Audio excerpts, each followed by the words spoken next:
Assalamualaikum dan salam sejahtera. Bersama saya Kadok. Bersama anda dalam program terkini Travelog. Jelajah Kadok mencari identiti melihat realiti musim pertama. Jelajah Kadok akan membawakan kepada anda destinasi yang menarik dan jarang diketahui umum di negeri Sarawak. Selama setengah jam berikutnya, anda akan bersama saya mencari identiti Sarawak dan melihat sendiri masyarakat dengan lebih dekat untuk memahami denyut nadi mereka. 13 episod mulai minggu ini saya dan tim Jelajah Kadok akan meneroka bahagian tengah Sarawak yang kaya dengan 1001 cerita diterjemahkan dalam bentuk visual untuk tatapan anda semua. Jadi jangan ke mana-mana, teruskan menonton Jelajah Kadok. Perjalanan tim Jelajah Kadok bermula dari Kadok Academy selepas mendapat semua permit dan kelulusan perjalanan merentas negeri. Pergerakan bermula dengan penerbangan Malaysia Airlines dari KLIA ke Sibu jam 8.30 pagi. Bagi memenuhi kebiasaan baru perjalanan, semua prosedur operasi standard perlu dipatuhi. Tuan-tuan dan puan-puan, kita telah mendarat di lapangan terbang Sibu. Bagi tujuan keselamatan, anda dikendaki berada di tempat duduk sehingga isyarat pasangkan tali keledar dipadamkan dan pesawat berhenti sepenuhnya. Setiba di lapangan terbang Sibu, perkara pertama yang perlu dilakukan adalah pemakaian gelang putih bagi merekod dan memantau pergerakan semua yang masuk ke Sarawak. Selepas pengisian pengisytiharaan ketibaan yang dikendalikan Kakitangan Kesihatan, tim Jelajah Kadok dibawa ke pusat kuarantin di pusat Bandar Sibu dengan menaiki bas yang disediakan. Rumah dah dekat dah. Rumah saya kat Sibu Jaya. Tapi daripada airport Sibu nak pergi Sibu Jaya tu dalam 2-3 km je. Tapi kita kena pergi 30 km ke Bandar Sibu dahulu untuk memastikan kita ini tadi negatif COVID-19 dan barulah kita boleh bersama-sama dengan kaum keluarga kita. Barulah kita boleh balik Pasin. Barulah kita boleh makan udang. Sebelum menjalani kuarantin wajib selama 14 hari, taklimat khas dikendalikan oleh Angkatan Pertahanan Awam Malaysia. Selesai kuarantin wajib 14 hari, barulah tim Jelajah Kadok boleh melakukan penggambaran untuk episod pertama ini. Terima kasih staff-staff semua. Terima kasih. Kita balik. Sebelum 1 Jun 1873, Sibu dikenali sebagai Tanjung Maling, kemudian ditukar nama kepada Sibu bersempena buah rambutan yang disebut sebagai Sibau dalam bahasa Iban semasa pemerintahan James Brooke pada ketika itu. Pekan Sibu sendiri merupakan pusat pentadbiran utama bahagian Sibu yang dihubungkan dengan pengangkutan darat serta air. Kini bahagian Sibu merupakan pusat perdagangan terbesar di jajaran Sungai Rajang yang berkeluasan lebih 8,000 km persegi meliputi 3 daerah iaitu Kanawit, Selangau dan Sibu. Aduh, kita dah pun membeli barang dekat Pasar Sentral Sibu tu. Kita nak balik kampung, naik bot ekspres. Tapi bot ekspres satu pun tak ada. Rupa-rupanya, dari sini nak balik ke Pasin dah tak boleh nak pakai bot ekspres. Untuk pengetahuan anda, PKP seluruh negara kali ini mengatakan yang tak boleh merentas negeri dan tak boleh merentas daerah. Jadi, kita tak boleh nak balik pakai bot ekspres. Kalau kita pakai bot ekspres ni, kita nak balik Pasin, dia akan mengambil masa selama 3 jam dan tambang dia satu kepala RM20. Tapi tak boleh nak buat macam mana ni? Macam mana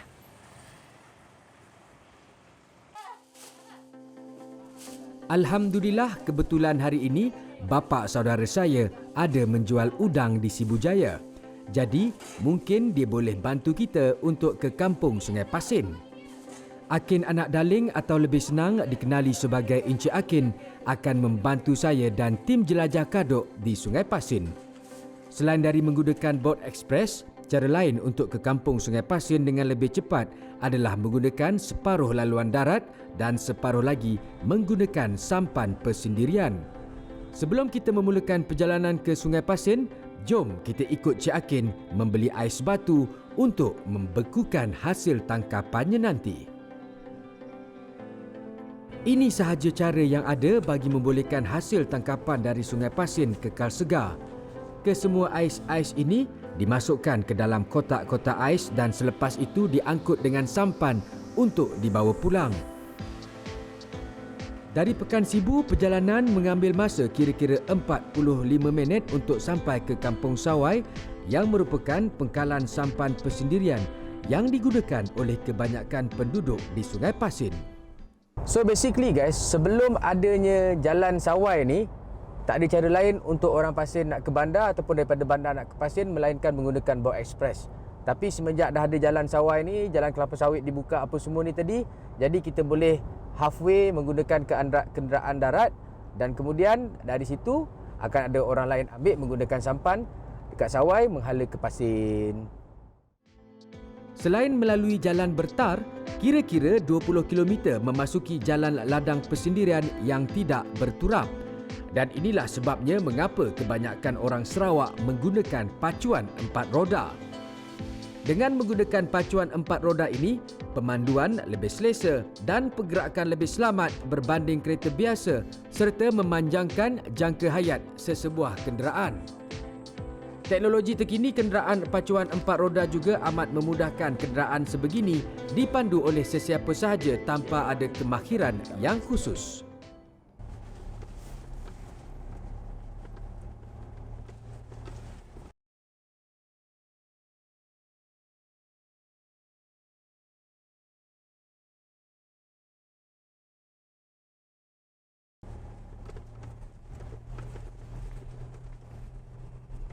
Dua tahun tak balik Sarawak, dulu jalan dia mungkin muat untuk satu kereta. Sekarang ni, dia lebarkan jalan ni. Ini mungkin akan jadi jalan utama ni nanti guys. Selebar-lebarnya. Itulah dia antara kemajuan yang kita boleh jangkakan dekat negeri Sarawak ni nanti. Jalan raya yang lebih luas, insya-Allah. Bayangkan betapa mereka ini gigih untuk melalui jalan-jalan sebegini demi meneruskan kelangsungan hidup. Ini adalah antara kisah-kisah realiti kehidupan masyarakat di bumi Sarawak ini.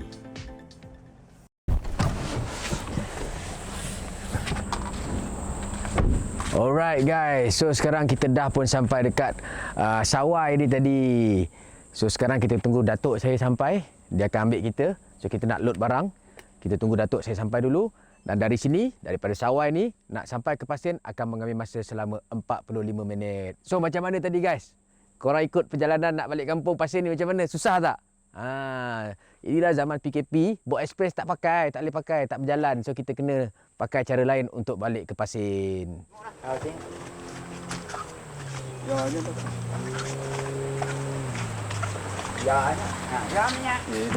Okay guys, so Atuk pun dah sampai. Atuk! Atuk dah pekak. Dah tua, 80 lebih tahun guys. So Atuk dah sampai, kita boleh load barang sekarang. Berpanaslah kita sepanjang perjalanan kita menaiki sampan ke Pasin. Selepas semua barang dimuatkan ke dalam sampan Encik Akin dan Atuk, tim Jelajah Kaduk memulakan perjalanan ke Sungai Pasin. Dari Sawai, sampan perlu menghala ke Sungai Lasak atau masyarakat tempatan memanggil Batang Lasak. Batang ini bermaksud sungai. Ini adalah sebahagian dari jajaran Sungai Rajang, iaitu sungai yang terpanjang di Malaysia. Jika diperhatikan juga, terdapat beberapa tempat kerja-kerja pembangunan jalan raya dan jambatan sedang dijalankan. Ini bermakna dalam masa terdekat terdapat kawasan-kawasan pinggiran Sungai Rajang ini akan boleh dihubungi dengan jalan darat. Setelah 45 minit perjalanan dengan sampan, maka sampailah kita di Kampung Sungai Pasin. Datang sini dah satu perjalanan, tapi dah sampai pun kita kena angkat barang.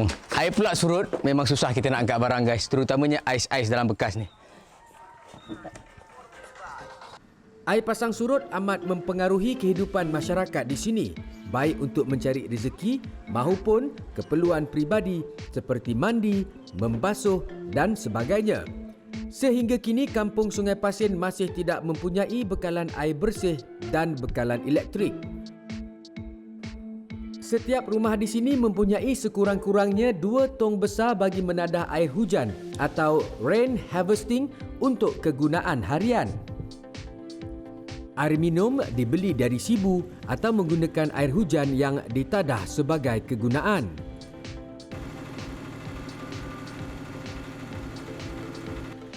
Bekalan elektrik hanya ada selama 4 jam sehari, iaitu bermula dari jam 6 petang sehingga jam 10 malam, dan ianya dijana melalui generator peribadi yang dimiliki oleh setiap rumah di sini.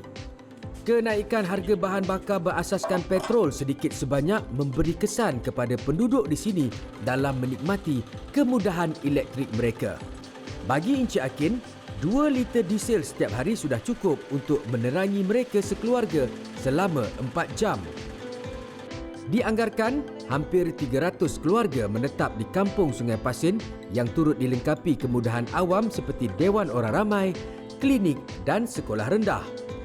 Meskipun majoriti penduduk di sini beragama Kristian dari kaum Iban, hampir separuh dari keluarga di sini mempunyai ahli keluarga yang beragama Islam.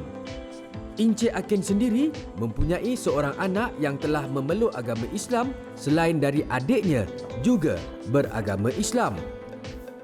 Rumah panjang Tuai Akin dihuni kira-kira 18 keluarga dan kesemua mereka bekerja sebagai nelayan sungai sepenuh masa. Kebiasaan masyarakat Iban di sini menghabiskan masa lapang di waktu petang dengan bermain mahjong selain dari melakukan kerja-kerja persiapan untuk memburu si sepit biru keesokan harinya. Sebagai pembuka selera, tim jelajah kaduk dijamu oleh isteri Encik Akin dengan menu istimewa berasaskan udang galah. Masakan masyarakat Iban ini agak ringkas tetapi ianya cukup menyelerakan bagi mereka yang sekali-sekala merasainya. Untuk beberapa hari ini, tim jelajah kaduk akan bermalam di rumah panjang Tuai Akin dalam misi mencari si sepit biru. Seawal jam 1.30 pagi, Cik Akin telah mengejutkan kami untuk bersiap sebelum turun ke sungai bagi memburu si sepit biru. Dalam keadaan yang masih gelap dan majoriti dari kita masih lagi berselimut atau dibuai mimpi indah, kami mengikuti Encik Akin menaiki sampan ke lokasi pemburuan. Hanya dengan berbekalkan lampu suluh di kepala, Encik Akin cukup arif perihal sungai ini kerana beliau sudah lebih 40 tahun memburu si sepit biru. Untuk pemburuan hari ini, Encik Akin menggunakan teknik menjala dan bubu. Beberapa hari sebelum tim jelajah kaduk sampai, Encik Akin telah meletakkan bubu di lot sungai miliknya. Di Sungai Pasin, setiap nelayan sungai yang mencari udang galah telah mempunyai tapak atau lot-lot tertentu, sama ada diwarisi secara turun-temurun mahupun dibeli dari orang lain. Di lot inilah mereka bebas untuk menanam umpan seperti batang rumbia atau meletakkan bubu masing-masing.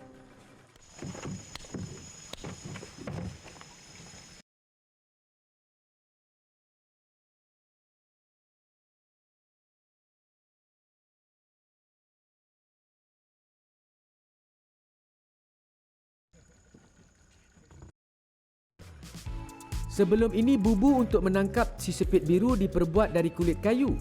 Akan tetapi, disebabkan gangguan dari monyet dan kera yang mengganggu bubu ini, rata-rata nelayan di sini menggunakan paip PVC bersaiz 8 inci yang dipotong sepanjang 2 kaki. Umpan si sepit biru di dalam bubu ini adalah ubi kayu putih atau isi kelapa tua. Selain si sepit biru, ada kalanya ikan juga turut menjadi penghuni sementara bubu ini. Pada awalnya cuaca agak baik. Selepas terbitnya matahari, hujan renyai-renyai mula turun. Nasib baik, separuh dari bubu Encik Akin telah pun diangkat. Berbaki separuh sahaja lagi. Jadi Encik Akin mengambil keputusan untuk berehat seketika dengan harapan hujan akan berhenti. Berteduh di bawah rimbunan daun nipah dengan menghirup teh panas memang menyegarkan. sesekali kami diganggu dengan nyamuk sungai. Sangkaan Encik Akin meleset. Hujan tidak berhenti. Malah ianya semakin lebat. Encik Akin memutuskan untuk meneruskan pemburuan dengan menggunakan kaedah merambang. Merambang dalam bahasa Iban bermaksud menjala. Sasaran Encik Akin hari ini sekurang-kurangnya 10 kg sisepit biru harus dinaikkan.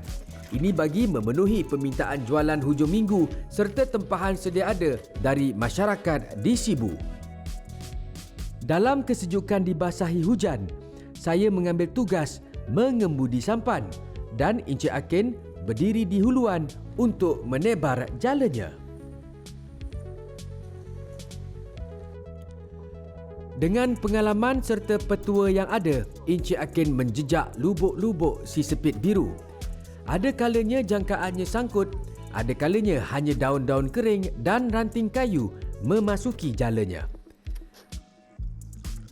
Hampir 12 jam tim jelajah kaduk bersama Encik Akin memburu sisepit biru membuahkan hasil yang lumayan. Udang galah digrade mengikut saiz udang dan sepitnya. Bermula dengan udang besar bergrade A, B dan C, manakala udang-udang kecil dilepaskan semula ke sungai. Penggradan udang ini bermula seawal ia ditangkap. Bagi memastikan sisepit biru terus hidup sehingga dibawa pulang, Encik Akin akan memindahkan semula hasil tangkapannya ke dalam bakul plastik dan direndamkan di dalam air sungai. Sementara beliau terus memburu sasaran yang baru. Usai memburu dan mencapai sasaran, barulah udang yang direndam tadi diangkat dan dibawa pulang. Sesampai di jeti rumah panjang Tuai Akin, semua udang-udang berkenaan ditimbang dan dimasukkan ke dalam peti sejuk beku bagi memastikan kesegarannya terjamin sebelum dijual pada hujung minggu. Bagi tim jelajah kaduk, kesempatan petang ini digunakan untuk menikmati mandi sungai.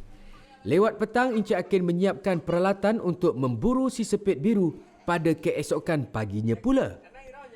Ubi kayu putih dibelah empat sepanjang 4 inci dan dibuang kulit, manakala daun nipah sepanjang 6 inci dipotong dan diraut pada hujung. Walaupun berstatus warga emas, Akin anak Daling tetap terus memburu sisepit biru sebagai kerjaya utamanya. Ugu empasak atau teknik tanam ubi akan digunakan untuk hari kedua ini. Untuk tujuan itu, air sungai perlu benar-benar surut sebelum ubi ditanam di lokasi strategik. Umpan ubi ditanam pada jarak-jarak tertentu bagi menarik udang galah keluar memakannya. Selepas menanam semua umpan ubi ini, kami berehat lebih kurang sejam bagi menantikan air pasang semula. Setelah air pasang dan menenggelamkan ugu empasak tadi, barulah aktiviti menjala boleh dilakukan. Semasa menunggu air pasang penuh, Encik Akin mengejutkan kami dengan menu udang galah istimewa untuk sarapan pagi. Menu ini saya panggil udang galah bakar atas sampan. Dengan menggunakan pelepah nipah, udang-udang segar ini disusun dan dicucuk untuk dibakar. Hanya menggunakan rimbunan sisa daun nipah yang kering, Encik Akin menghidupkan api dan membakar udang galah ini.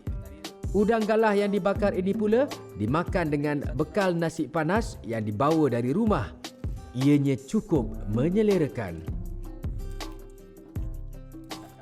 Selesai sarapan, Encik Akin kembali ke lokasi umpan ubi kayu ditanam dan memulakan aktiviti menjala. Hebatnya Encik Akin ini, walaupun telah berusia 64 tahun, ianya masih mampu mengingati kesemua lokasi penanaman umpan ubi kayu dan bubu yang diletakkannya. Setelah 10 jam beraksi di sungai, sasaran untuk menaikkan 10 kg sisepit biru grade A berjaya dicapai. Purata tangkapan udang galah bagi nelayan sungai di kampung Sungai Pasin ini adalah antara 5 kg sehari dan dalam tempoh musim udang galah, ianya mampu mencecah sehingga 15 kg sehari. Udang galah Sungai Pasir dikatakan antara udang galah terbaik di Sarawak malah di Malaysia. Harga jualan di pasaran luar boleh mencecah sehingga RM80 sekilogram bagi udang galah grade A. Keesokan paginya, seawal jam 6 pagi, Encik Akin dan isteri bergerak ke Sibu bersama hasil tangkapan udang galahnya untuk dijual. Di Sibu Jaya, seawal jam 7.30 pagi, peminat udang galah Sungai Pasir telah menanti di lokasi biasa Encik Akin berniaga. Mereka sanggup berbaris panjang hanya untuk membeli udang galah Sungai Pasir. Dengan harga yang berpatutan, 100 kg udang galah Sungai Pasir habis terjual dalam masa kurang dari 1 jam. Begitulah hebatnya udang galah Sungai Pasir. Sungai Pasir dan udang galahnya merupakan sebahagian dari identiti negeri Sarawak. Realiti masyarakat yang menangkap udang galah ini telah pun kita saksikan. Jangan lupa nantikan lokasi seterusnya pada episod akan datang. Jelajah Kardok, mencari identiti, melihat realiti, minggu hadapan pada hari dan waktu yang sama. Eksklusif hanya di TVS saluran 122, Astro dan My Freeview. Rada, racun itu benar. Salam.